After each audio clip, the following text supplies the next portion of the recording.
¿Qué tal? Muy bienvenidos sean todos ustedes a este programa titulado El Nudo Provida, Desafíos y Paradojas.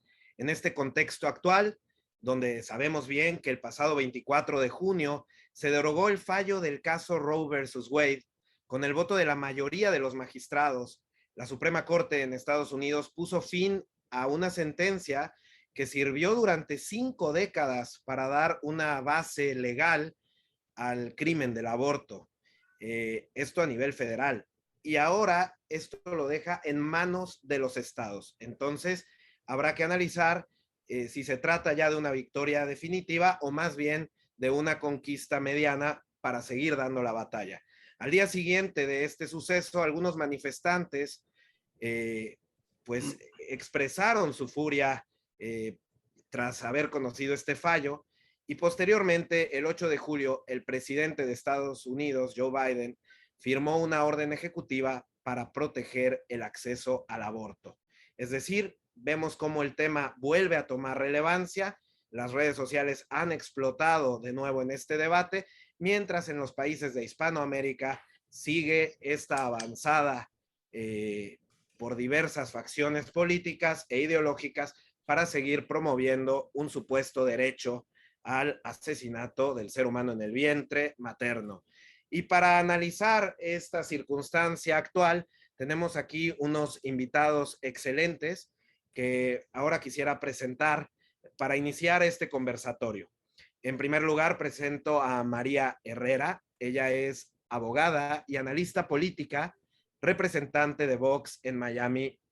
Aquí le doy la palabra para que puedas hacer un saludo al auditorio. Hola Paco, buenas noches. Bueno, muchísimas gracias por la invitación. Es un placer estar aquí en este encuentro a favor de la vida y también de la familia. Y nada, agradecer por esta reunión que será seguramente muy importante para influir sobre la conciencia de muchos que nos están viendo. Muchas gracias, muy bienvenida. En segundo lugar, presento a Chinda Brandolino, médico legista y muy conocida defensora de la vida y la familia a nivel internacional. Bienvenida, Chinda. Qué lindo, Paco. Gracias por esta invitación hermosa. Ojalá podamos poner nuestro granito de arena en este tema que es vital para la humanidad, no solo para nosotros, sino para toda la humanidad. Muchas gracias, gracias por estar aquí. Presento al último invitado, no por eso menos importante, Raúl Tortolero, que es el escritor del libro La Contrarrevolución Cultural frente al Marxismo Postmoderno, que es conferencista y analista geopolítico. Raúl, muy bienvenido también a este conversatorio. Muchas gracias, estimado Paco. Gracias al auditorio por estarnos escuchando y también saludo a nuestras amigas a María Herrera y a China Brandolino. Buenas noches. Muy bien, bienvenidos sean todos. Quisiera plantear una primera pregunta a modo de conversación. En este contexto actual, después de esta circunstancia de la derogación de Roe versus Wade, pero después el contraataque con el la firma del acta ejecutiva para proteger el aborto y el debate que de esto se ha vuelto a generar en las redes sociales, ¿qué ven ustedes que sean las limitantes o los retos que tiene hoy el movimiento Provida en todo el continente americano, pero particularmente en nuestros países de Hispanoamérica y, bueno, por supuesto, Estados Unidos también? Si gusta comenzar, María, y pues ahí voy repartiendo la palabra. Perfecto. Yo creo que la primera, digamos, dificultad que vamos a tener los líderes pro vida va a ser la aceptación social del aborto, ¿no? Que avanza a pasos agigantados. Lo que antes era impensable, lo que antes era socialmente censurable, inaceptable, ahora se está aceptando bajo el sobretexto de que se trata de un derecho a la mujer, que todos sabemos que eso es falso, sobre el falso feminismo, ¿no? La supuesta necesidad de independizarnos y liberarnos realmente las mujeres. Esa es el primer obstáculo que yo veo. Y después, por supuesto, la pérdida de sacralidad del ser humano, se pierde ese concepto, es un concepto filosófico y eso es un obstáculo. Y por último, por supuesto, la desunión o la falta de unión quizás en los grupos pro vida e incluso la interconexión de la defensa de la vida a nivel internacional. En Estados Unidos los grupos pro vida no están quizás trabajando al mismo nivel con los grupos en Hispanoamérica. Muy bien, muchas gracias. Chinda, no sé si quieras complementar. Sí, por supuesto, totalmente de acuerdo en lo que ha dicho María, ¿no es cierto? La desacralización de la persona humana con esta enseñanza metódica, sistemática del darwinismo malthusiano, se ha enseñado a los jóvenes de las últimas generaciones que tienen el mismo derecho una roca, un pato, una flor y un ser humano, ¿no es cierto? Un gusano. La teoría del azar de Darwin, que por azar somos personas como podríamos haber sido peces o pájaros, todo eso en el pensamiento popular, el imaginario popular, ha prendado, ha calado muy hondo, y hoy la gente cree realmente que la defensa del medio ambiente es muy superior a la defensa del ser humano, que el ser humano tiene que limitarse para que el medio ambiente crezca. Un absurdo, un pensamiento antilógico, pero los programas de estudio sistemáticamente, los medios de comunicación han calado muy hondo. Pero creo que el peor problema que estamos afrontando en los movimientos pro vida, Paco, es el desaliento. La gente que ha luchado denodadamente, imagínate el caso de Argentina, todos nuestros países por igual, 30 años hemos visitado provincia por provincia, se ha levantado todo el país. El 8 de agosto, dentro de una semana van a ser 2 o 3 años, a ver, espérate, 18, 19, 20, 3 años de este fallo histórico, donde todo el país, todas las provincias se expresaron en contra del aborto, donde desde la tarde temprano hasta las 3 de la mañana, bajo el viento frío, el cierzo que vos conocés, Paco, en Buenos Aires, en invierno, que te cala hasta los huesos, familias enteras con sus niñitos en cochecitos, con su pañuelo celeste, toda Capital Federal, toda nuestra enorme ciudad estaba celeste. Y a pesar de eso, que parecía irrefutable, todo el pueblo expresó su opinión en contra del aborto, este presidente, como en todos nuestros países, lo metió por la ventana igual con estímulos dinerarios a los legisladores, consiguió que se legalice el aborto. Eso fue un golpe que yo, hablando tanto con la gente, todo el mundo que antes luchaba, te decía, ¿para qué? Si igual lo van a poner, o sea, ¿qué podemos hacer? Por supuesto, en ese contexto, esta reversión del fallo Roe versus Wade en Estados Unidos ha sido una inyección de aire y de esperanza. Es decir, y por supuesto nosotros tomamos el guante enseguida, todos los que estamos aquí, y la gente aceptó esa reflexión. Ven que se puede, si Estados Unidos, el principal estado, ha revertido esa. Pero vuelvo a decirte, cuesta mucho luchar contra esa desesperanza, porque además en este golpe de estado planetario que fue la pandemia, el gobierno mundial, las fuerzas abortistas, podemos decir, han mostrado un poder inusitado. Es decir, han parado la actividad de los países, han hecho lo que han querido, han conseguido, ¿cómo te puedo decir?, aterrorizar a todo el mundo. Y la gente de buena fe, la gente pensante, la gente provida, se ha abatatado ante tanto poder. Por eso pienso que el principal obstáculo que tenemos que vencer hoy es el desaliento de nuestras filas.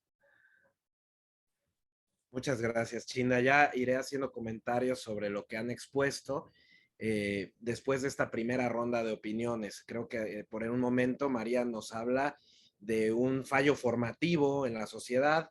Después, Chinda Brandolino nos menciona también un desafío que es el desaliento ante pues toda esta maquinaria que parece imparable. No sé si Raúl quiera pues enfatizar algún punto diferente o apoyar alguna de las otras nociones. Adelante, mi estimado. Gracias. Pienso que el principal obstáculo para la lucha pro vida en todo el continente es sobre todo el control que hay sobre la información. ¿Quiénes son los dueños de la información? Big Tech, el mainstream media, los medios grandes, los medios globalistas, todos son globalistas. también el control de las universidades, en fin, de manera que han generado una moda, un pensamiento que no solo es una hegemonía cultural, una dominancia política, sino también han generado como una moda. O sea, los jóvenes tienen una gran necesidad de sentirse integrados en grupos sociales, y cuando en el grupo predomina la idea de que todos deben tener una sexualidad muy libre, o sea, traducción, que pueden tener todas las parejas que quieran, y que cuando pues tengan un embarazo, pues que se pueden deshacer del bebé en gestación como si fuera pues de un chicle que acabas de masticar y lo vas a tirar a la basura. O sea, esta mentalidad ha predominado, es la mentalidad dominante, por desgracia, desde Estados Unidos hasta Argentina.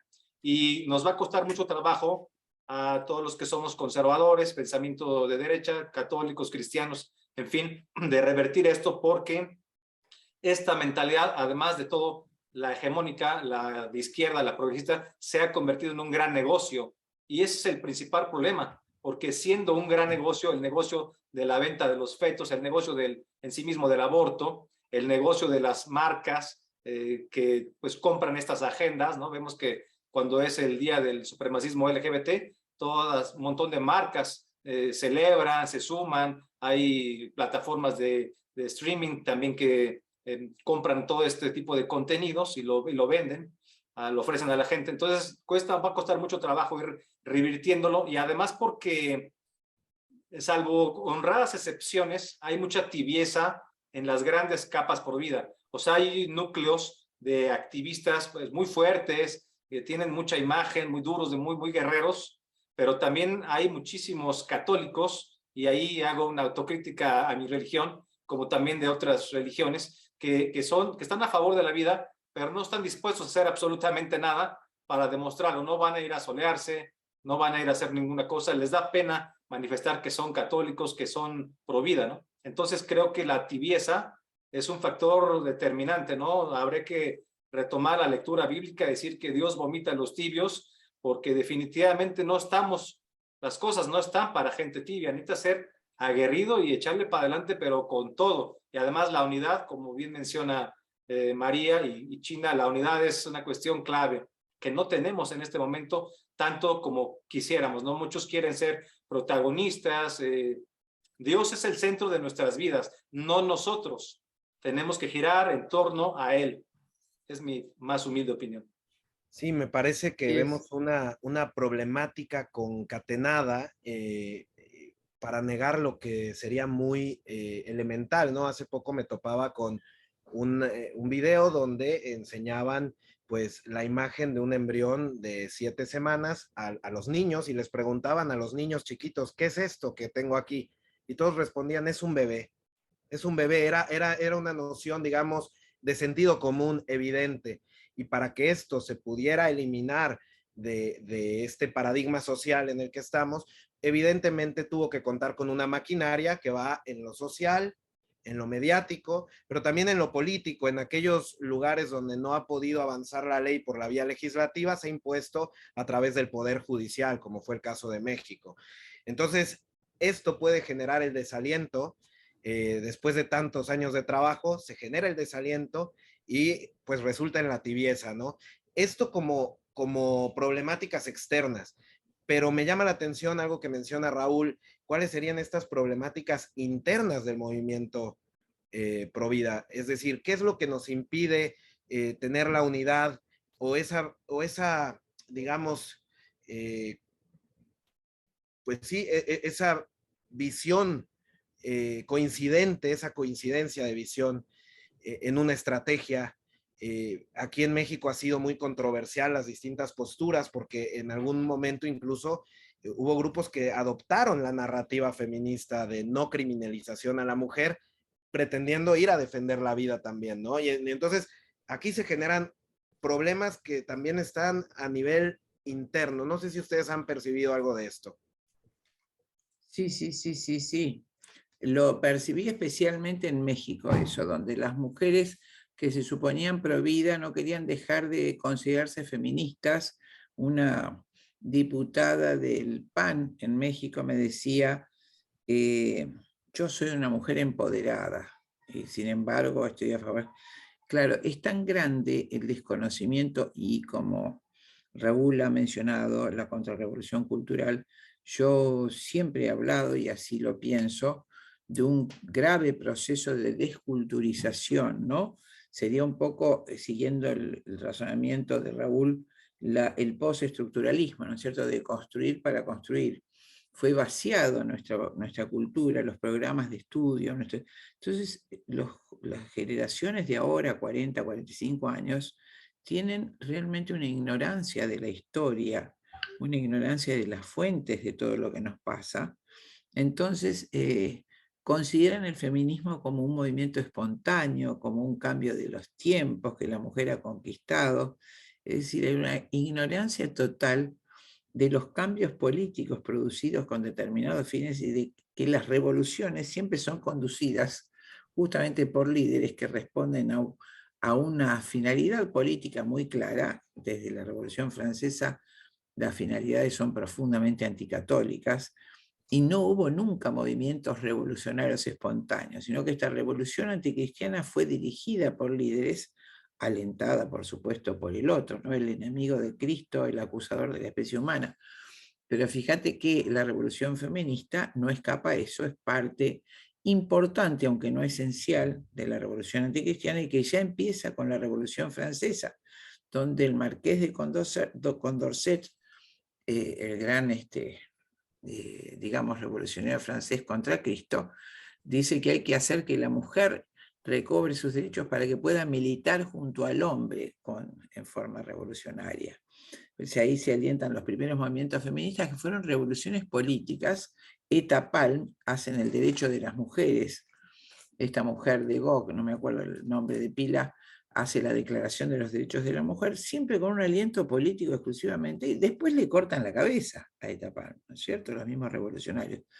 Lo mismo el feminismo del siglo XIX, que era socialista, y el feminismo del siglo XX, que fue creado justamente por Engels, que la verdad le importaba un pito el bienestar de las mujeres.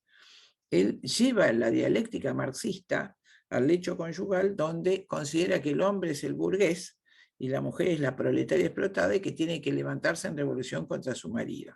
Siempre hablamos de un hombre profundamente ateo, profundamente anticristiano, te diría demonista, es decir, la génesis de la revolución marxista, válgale la redundancia, creada por Marx, es esencialmente anticristiana. Un autor argentino, Raúl, no sé si lo conoces, el padre Alfredo Sáenz, cuando escribe justamente de la luz de Vladimir al hombre nuevo soviético, un libro brillante, transcribe los versos satánicos de Marx, hablando en esos versos él, en primera persona, del odio a la humanidad, del hombre que quería ver destruido, y el elogio de Satanás. Entonces, cuando uno comprende que la revolución anticristiana es esencialmente teológica, y que dentro de ese marco el feminismo cumple la misma función que cumplió al principio de la historia, cuando la serpiente antigua, dice el Apocalipsis, el diablo, Satanás, en aquel primer momento de la historia sabía que no podía derrotar al hombre de frente y usa a la mujer, ¿no es cierto?, para atentar al hombre.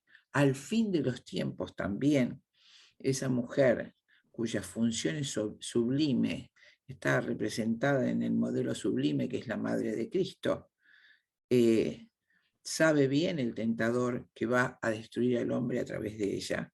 Cuando esa mujer se desprovee de todo eso hermoso, grandioso, extraordinario y sobrenatural que Dios le dio, para arrastrarse por el piso para que sea igual al hombre en lo material del varón, no en lo espiritual, ¿no es cierto? Es usada, y ahí surge el feminismo este. ¿Y qué mujeres?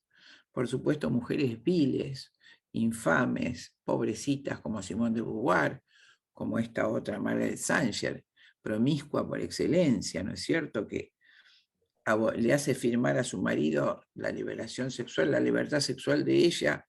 Él le financia todas sus tropelías hasta que tiene relaciones con otra mujer, deja a sus hijos por ahí, y escribe un libro vergonzoso como El pivot de la civilización, con esta frase: los incapacitados mentales, los débiles, los inferiores, no deben ser mantenidos por las iglesias, pues son un lastre pesado para los sectores superiores de la sociedad, deben ser exterminados. esta mujer es el ídolo y digamos, el modelo del feminismo.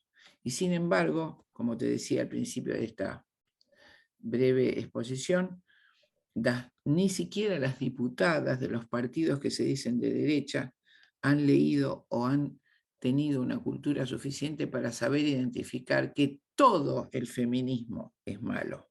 No hay un feminismo bueno, porque ningún ismo es bueno. Varón y varona, dice la Biblia, es decir, somos dos esenciales complementos de ese ser humano querido y amado por Dios, por el que murió Cristo, ¿no es cierto? Con igual dignidad, con igual amor y con funciones distintas y complementarias. Ni un lado ni el otro. No existe. La mujer nunca fue más dignificada que en la mal llamada Edad Media, ¿no es cierto? En aquella edad de oro donde las universidades florecieron, siglo XII, siglo XIII, todas las grandes universidades, las catedrales. Aquella mujer extraordinaria historiadora, Regine Pernot, escribe la mujer en la época de las catedrales, ¿no es cierto? Donde el varón pone la fuerza armada al servicio de la verdad desarmada, ¿no es cierto? Y de su reina, de su dama. En fin. Dirías entonces que un problema que hay en el movimiento pro vida es la filtración sutil de algunas ideologías que vamos adoptando, Correcto. quizás sin darnos cuenta, y eso ya va minando la posibilidad de tener una visión coincidente y compatible. Exactamente, esa filtración Esa a filtración. causa de una desculturización general ha minado nuestro movimiento pro vida y sectariza, y aparecen personas así que defienden, tal como el feminismo, son aspectos gravísimos de la escalada contra la vida. Muy bien, bueno, además de esta infiltración ideológica que tiene que ver con una falla formativa, no sé si detecten algunos otros desafíos internos para la causa pro vida que quisieran apuntar. María. No, yo estoy muy de acuerdo con lo que se ha hablado aquí. Yo creo que el tema que tú traías a colación anteriormente, el tema de la tibieza en los políticos, ¿no? La falta de formación de los jóvenes, el adoctrinamiento de los medios de comunicación, definitivamente son causas que están tanto externa como internamente minando el movimiento pro vida. Definitivamente es preocupante que partidos como por ejemplo se indica aquí el PAN o por ejemplo en España, ¿no? El Partido Popular, hayan abandonado por supuesto la causa pro vida. Entonces, a nivel interno yo creo que también lo que hay que hacer es confrontar el feminismo muchas veces, como tú decías, por miedo a que te tilden de una cosa o de otra, pues queremos, digamos, estar con Dios y con el diablo. Queremos ser pro vida, pero no queremos que se criminalice a la mujer. Y eso no puede ser. O sea, está a un lado, o se está del otro y hay que ser claro. Lo que pasa es que aquí hay mucha gente que se está jugando el futuro, el dinero, porque hay mucho dinero y como decía también Raúl, esto es, digamos, digamos, un negocio multimillonario y hay muchas personas que no quieren dejar de ganar esa fuente de ingresos. Y tampoco perdamos de vista que muchas personas también, sobre todo en el ámbito político, pues se juegan su futuro, su vida, y entonces ese es uno de los problemas grandes que yo veo. Muy bien, alguna vez estábamos analizando que el problema de la división en todos los grupos, pero particularmente en la causa pro vida, se daba en tres niveles. En un primer nivel se hablaba de intereses ocultos, algunos miembros de la causa que no lo son de verdad, que son traidores y que tienen intereses ocultos. Luego se hablaba un segundo nivel del problema personal que hay en los liderazgos, de los protagonismos, los egos, las envidias, que también, pues bueno, está en un nivel propio a la condición humana. Pero me llamaba la atención un tercer nivel, fuente de división, que era la falta de coincidencia en las estrategias planteadas. La falta de coincidencia en las estrategias planteadas. Hay algunos que dicen que hay que cuidar mucho las formas, la diplomacia, y hay otros que dicen, está habiendo verdaderamente un genocidio de seres humanos, donde son millones y millones los que son asesinados, y tú quieres ir a resolverlo tomando café y galletas en la sala de algún legislador. No sé, Raúl, ¿qué podemos ver en esta problemática, este nivel de las estrategias que al no coincidir, pues generan la división? ¿Y qué nos enseña Roe versus Wade, esta derogación, que pudiéramos extraer de ahí alguna enseñanza?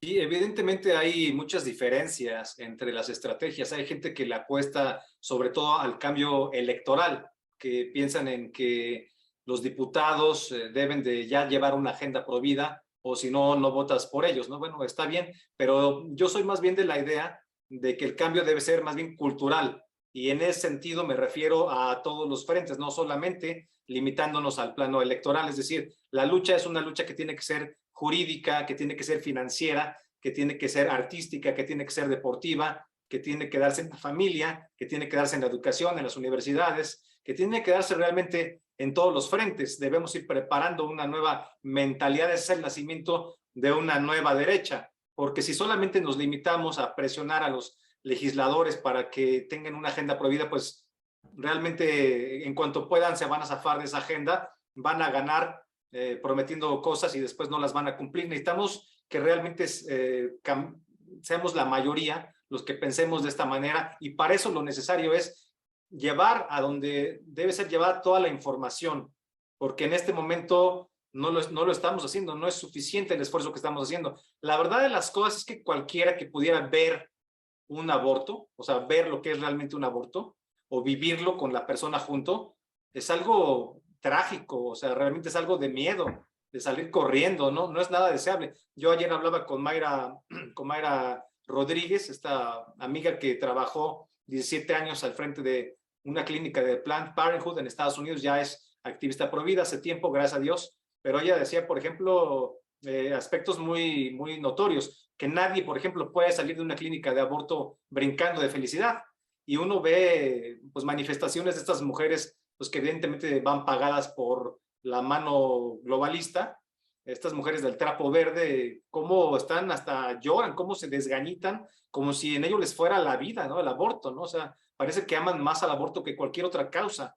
Es una cuestión patética realmente. Entonces falta realmente que hagamos mucho esfuerzo. El supremacismo feminista, que plantea que las mujeres que ya se liberaron de Dios, que ya se liberaron del matrimonio, del patriarcado, en fin, de la familia, de los hijos, que son superiores a las mujeres pues tradicionales, que sí quieren formar una familia, que sí son católicas o son religiosas. Este supremacismo feminista evidentemente está marcado por un aliento diabólico, en tanto que no creen en nada y arrojan a la mujer a ser pues vamos a decir, una máquina de hedonismo, cuando no tienes un proyecto de vida que conecte con Dios, es decir, que conecte con la trascendencia, y que se realice a través de la familia, en fin, del amor a los demás.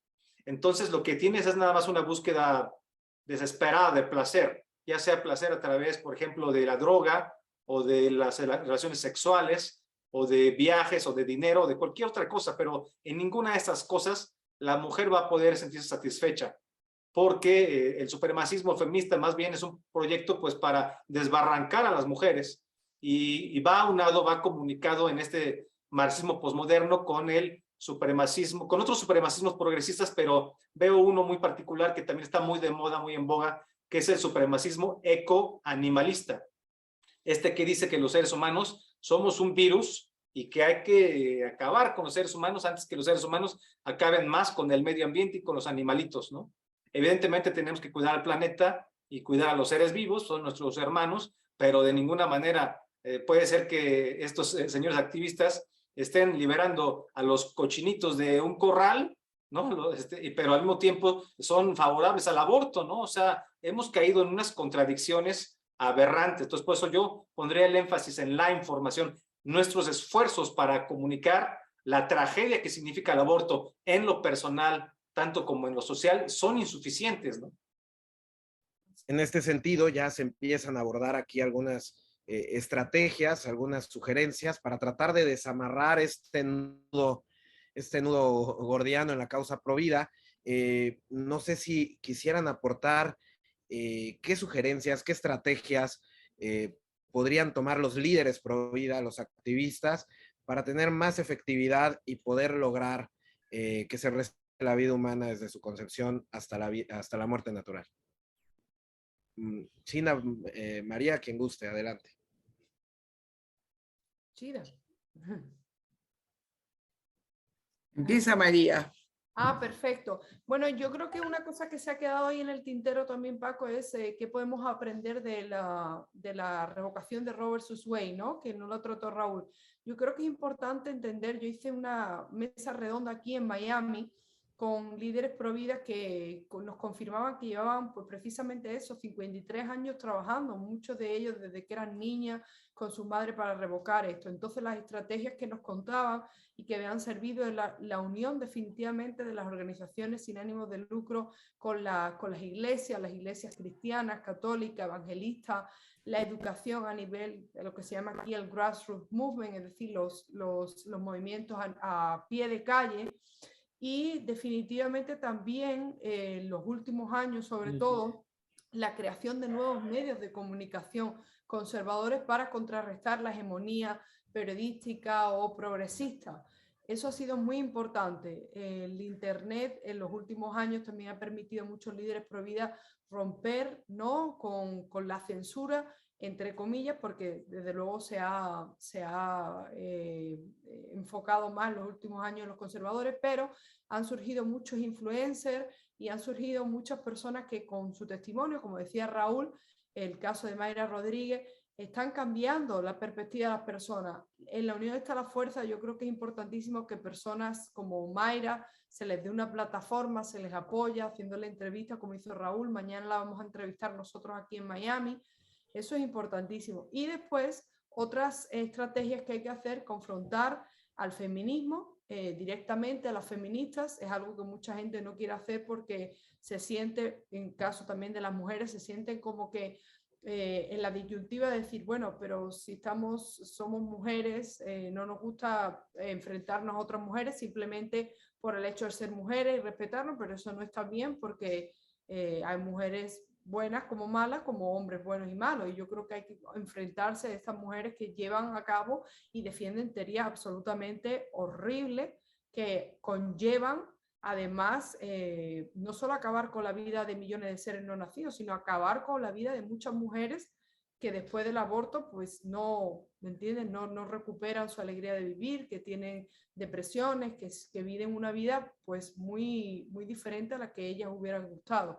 Entonces, esas son las estrategias y en el ámbito de los medios de comunicación, seguir creando plataformas, seguir creando, aquí en Estados Unidos ya han surgido 3 nuevos medios hispanos conservadores, eso es algo que no existía. Fijaros que en Estados Unidos, si el progresismo tiene el 90% de los medios de comunicación en inglés, en español es que no existía absolutamente ninguno. Tenemos Univisión y Telemundo que nos venden y defienden estas políticas progresistas y al aborto como el sistema de liberarse de la mujer, y no existía ninguno. Y entonces por fin estamos tomando este tipo de batalla comunicacional, y ahí darle una buena plataforma y un buen megáfono a todos los líderes pro vida y a las organizaciones para que se vea qué es lo que están haciendo, porque muchos jóvenes no es que al final no quieran unirse al movimiento pro vida, es que no saben cómo hacerlo. Después de esta mesa redonda yo recibí muchas llamadas de gente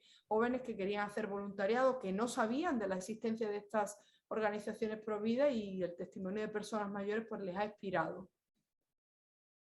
Muchas gracias, María. En esta misma línea de pregunta, ¿qué otras estrategias podríamos contemplar para el movimiento pro vida? Y también, ¿qué estrategias, hay una terminología que se busca, ¿no? Que se consideran fuera de la caja, ¿no? Es decir, ¿qué podríamos nosotros presentar como una iniciativa, como una propuesta al movimiento pro vida que le ayudara a vencer sus divisiones, que le ayudara a tener una especie de tolerancia en las pequeñas matizaciones que puede haber al interior? Por ejemplo, hay una muy común que es, algunos quieren secularizar absolutamente la lucha pro vida, ¿no? Otros quieren hablar de sus creencias religiosas con toda libertad, pero luego se dogmatizan estas posturas y son fuente de división. ¿Habrá algunas estrategias para poder conseguir la unidad, China? Mirá, yo he visto que bueno, vos has estado acá, cómo nuestro movimiento Pro Vida de 30 años se fracturó por la intervención de dos personas políticas, no quedó nada del movimiento.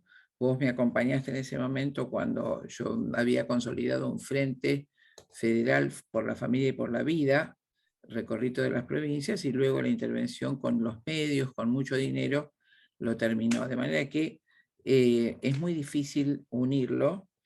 La forma de pescar, como vos decís, fuera de la pecera que yo utilicé ahora, rearmé las estrategias, es vincular los hechos políticos a el fin último de los movimientos políticos, que es el aborto y el control de población. Como por ejemplo la pandemia, la vacunación COVID, todos los hechos políticos y sanitarios que se producen tienen que el mismo fin y mostrarle a la gente, y ha sido muy exitoso eso, por lo menos en mi país y también en México, mostrar que es una sola cosa, que el fin que se pretende es exactamente el mismo, el exterminio poblacional, mostrar los documentos y por supuesto ese enfoque geopolítico, sacar el debate del aborto del enfoque ético y ponerlo justamente en el centro del escenario político. Creo que algo de lo que ha hecho Raúl también es eso, ¿no es cierto? Y mostrar que es un aspecto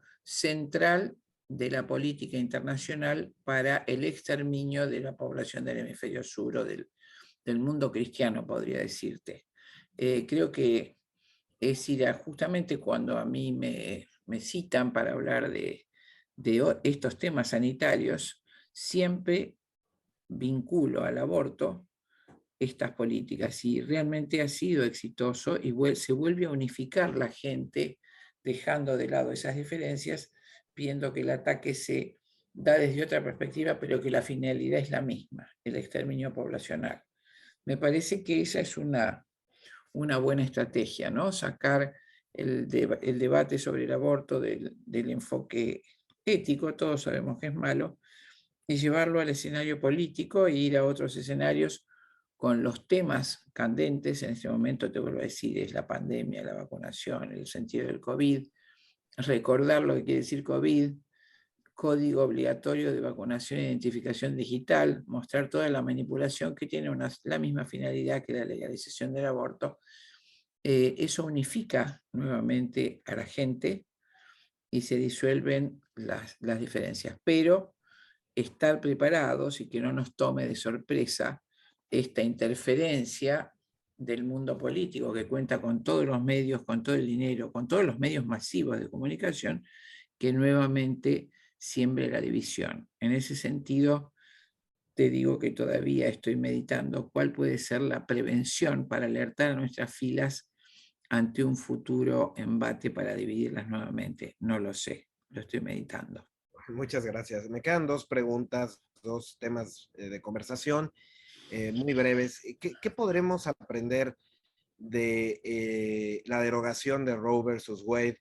¿Qué elementos creen ustedes que fueron esenciales o a qué se debe este éxito que además era muy, ¿cómo decirlo? Pues era muy improbable, o al menos esto parecía, ¿no? Era el gran bastión, el gran trofeo legal o jurídico del aborto, como pues en todos los países, dado que era en Estados Unidos un máximo exponente, y que esto se derogue, pues parecía de verdad una noticia impensable, y sin embargo se consiguió. ¿Cuáles creen que fueron los factores para que esto sucediera? ¿Y qué No podemos quiero aprender? quitarle a mis compañeros la palabra, simplemente que medité largamente en esto. Brevemente quiero decirte que el premio de la sociedad norteamericana estadounidense a su perseverancia, en ese sentido, han sido muy superiores a todos nosotros, porque durante 50 años, Paco, el día aniversario de la sanción del fallo, 1 millón de personas marchaba en las calles para promover el rechazo a ese fallo. 50 años, Paco. Creo que Estados Unidos nos dio una lección de perseverancia en una sola estrategia que para ellos fueron las marchas pro vida. ¿No es cierto? Y la principal lección que saco de esto es que a nosotros nos falta la perseverancia, seguir y seguir y seguir con la estrategia planteada.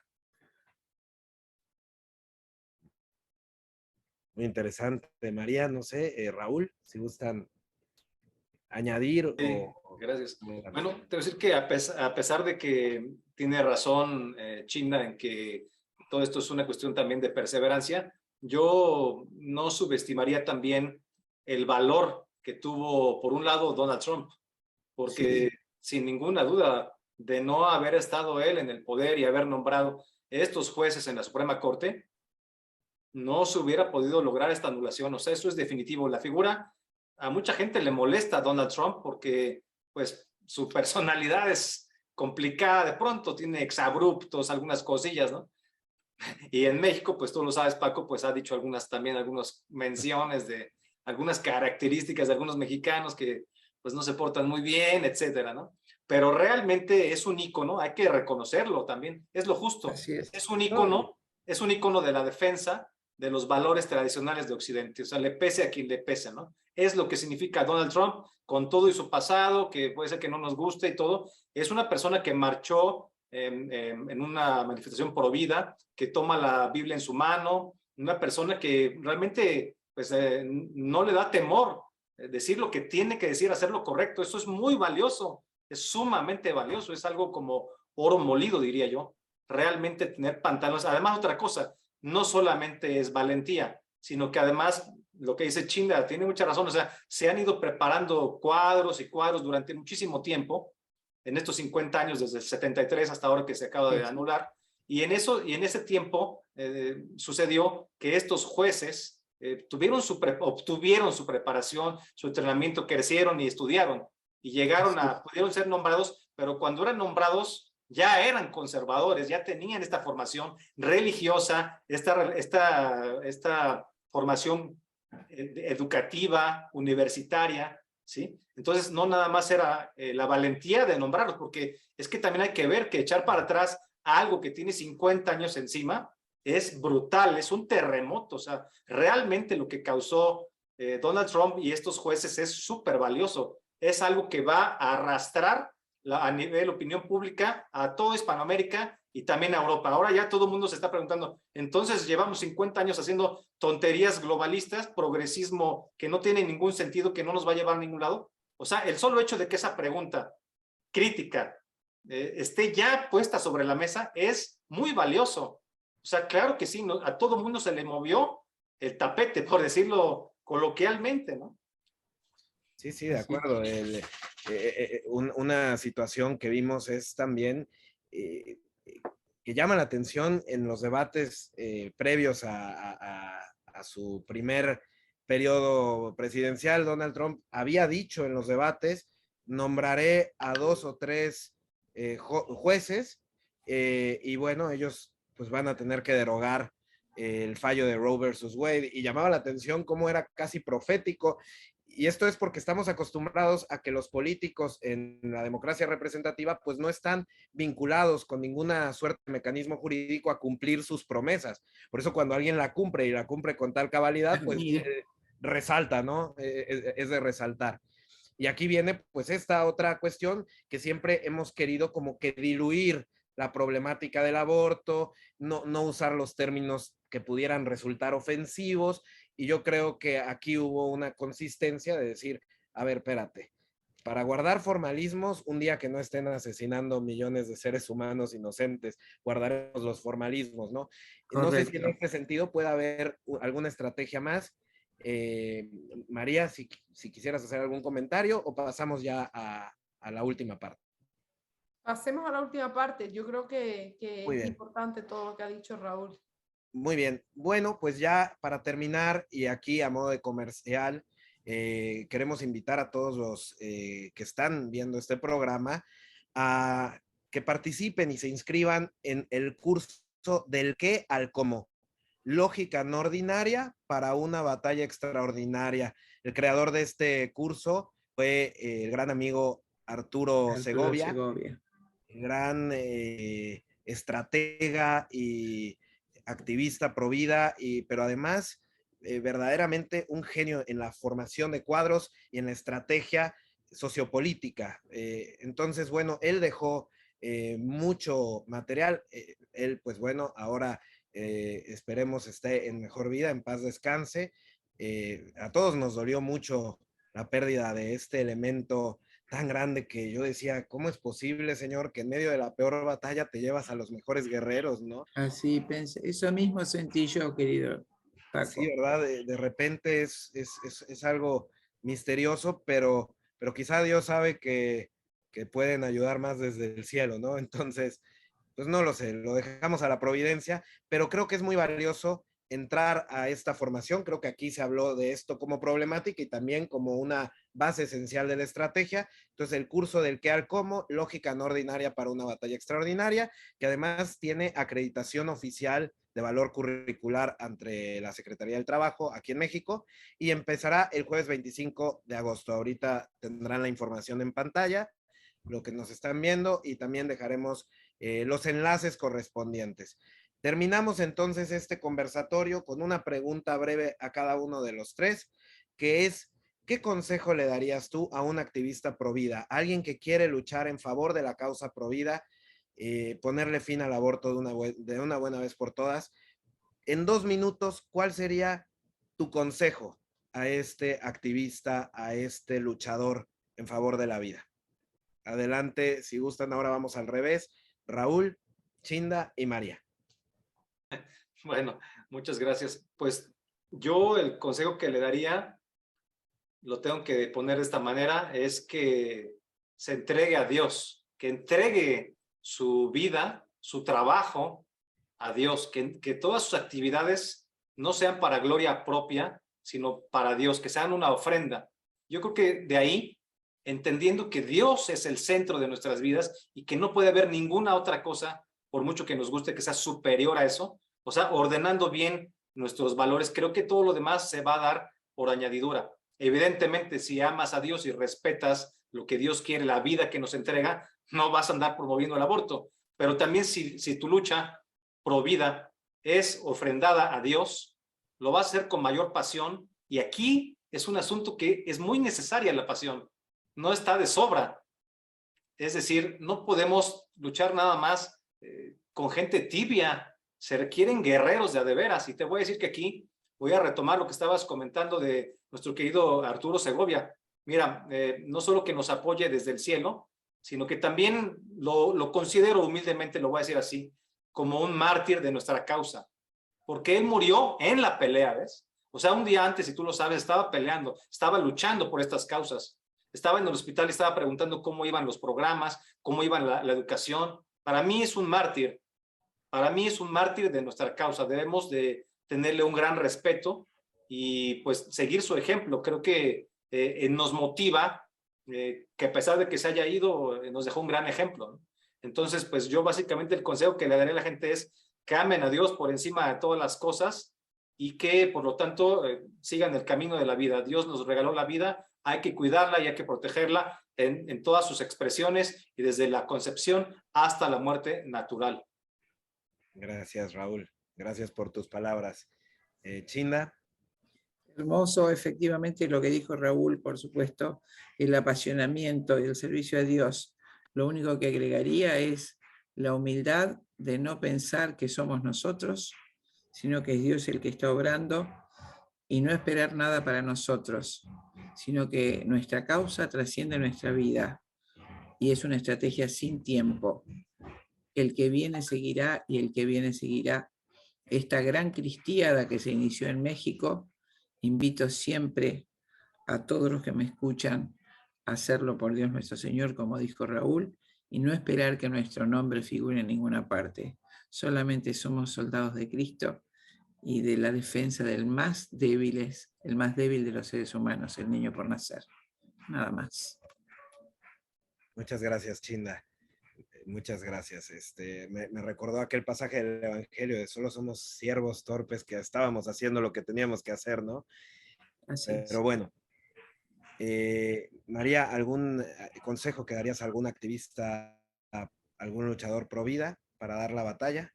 Sí, yo creo que buscar, que busquen a los líderes que tengan más experiencia, ¿no? Que siempre a veces muchas personas se creen que lo saben todo, pero hay muchas personas, como en el caso de Robert Susway, que llevaban ya 50 años digamos, uniéndose, dando la batalla, que busquen, sobre todo en el caso de los jóvenes, también que hablen sin miedo a las consecuencias, eso es fundamental. Si tú mides tus palabras por lo que te pueda pasar, estamos perdidos. De hecho, la sociedad en la que vivimos es precisamente porque hay tantas personas con miedo, miedo del que dirán, miedo del que va a pasar, miedo de que me censuren, miedo de que me echen del trabajo, miedo de que no me quieran, miedo de que me rechacen en mi círculo. Y por último, que abracen y acepten los retos que estamos viviendo, que no lo tomen como, o sea, que no se desilusionen, son retos que nos han tocado vivir en este momento por una razón y que aceptando y luchando contra esos retos sobrevivan y definitivamente pues emocionen y ilustren a los que están por venir. Pues bueno, muchas gracias a todos. Ha sido un verdadero privilegio para mí poder conversar con ustedes. Lo puedo presumir con mis amigos porque los considero verdaderos líderes que admiro mucho en nuestras causas. Entonces, para mí, además de esta función de moderar y de poder presentar e invitar al curso de Arturo, también es un privilegio poder estar aquí dialogando con ustedes. Se los agradezco mucho. Y bueno, seguiremos ahí en la lucha pro vida. Yo estoy para servirles. Envío un saludo a donde quiera que estén ahora. Creo que es Miami, Argentina y Ciudad de México. Y bueno, pues ha sido un placer conversar con ustedes. Esperemos que este programa pueda llegar a muchas personas para que nos demos a la tarea de hacer el bien y hacerlo bien. Muchas gracias. Gracias, Buenas Paco, noches. gracias. Un Muchas beso a gracias. todos. Raúl, María, Paco, gracias por todo. Buenas noches a todos. Y un abrazo a nuestro amigo al cielo, a Raúl, querido Paco, a Arturo. Arturo al Arturo. cielo. Chao, Claro. querido, hasta luego. Muchas gracias.